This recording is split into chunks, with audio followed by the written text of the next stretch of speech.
Hey guys, we're gonna do a quick little video here of how we smoke our venison.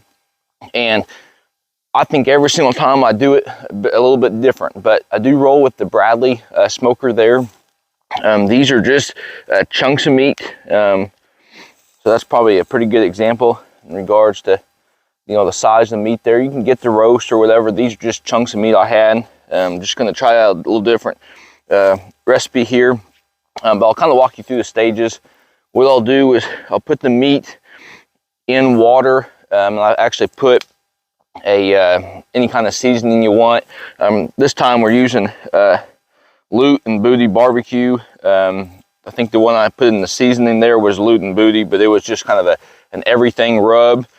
And then if you want to get some additional gamey taste out of there, you can either leave it in water, soak that water up until basically you dump that water and it's just the water, so there's no blood in there. As you can tell, there's still some blood in here, but because of timing, what I end up doing is I put water and then put some apple juice in here, and that also is another option for you guys to look into in regards to kind of taking that gamey taste out. But that gamey taste really didn't bother me a whole lot, but if it does to other people, you know, that's something you can keep in mind.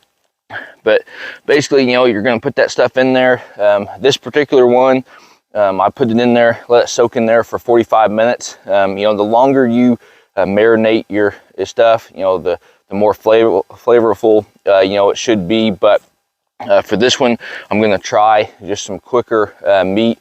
I've only got, you know, today to do it, the entire process. So I thawed the meat out last night, marinated it there for 45 minutes, put the rubs on there. Gonna let that thing soak in, and then we're gonna throw it on the Bradley there. You know, typically they say smoking range temperature wise should be between 220 and 250. This is venison, so you really want to hit right around that 145 to 150 mark in regards to temperature. That's what I like to do.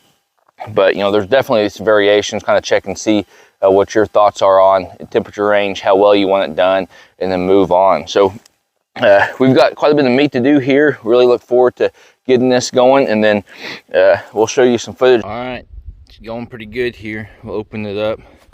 I've only had it in there for maybe 5 minutes, but kind of show you. It's got the smoke going pretty good. Got 3 layers of meat there. And then down here, kind of briefly describe how this Bradley works. Is you've got those little,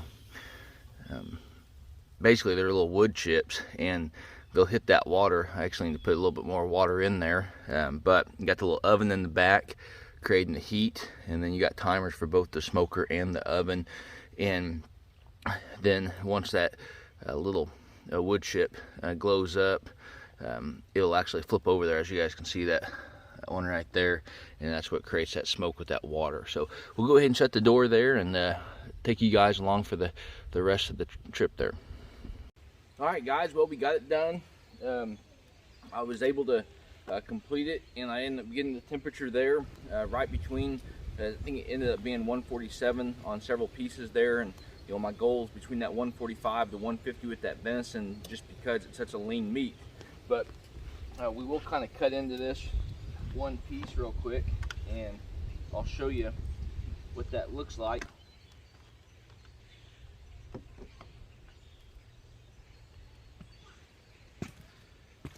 And that ought to be a pretty good meal there for myself. The flavor is really not too bad. You know, again, the longer you're able to marinate that, you know, the better off it's going to be. But overall, been really impressed. You know, both with the procedure I did, testing it out there, and the flavor there. So hopefully this helps you guys out in regards to getting into smoking venison. And like always, hopefully you guys are getting out there in nature, and best luck on your upcoming hunt.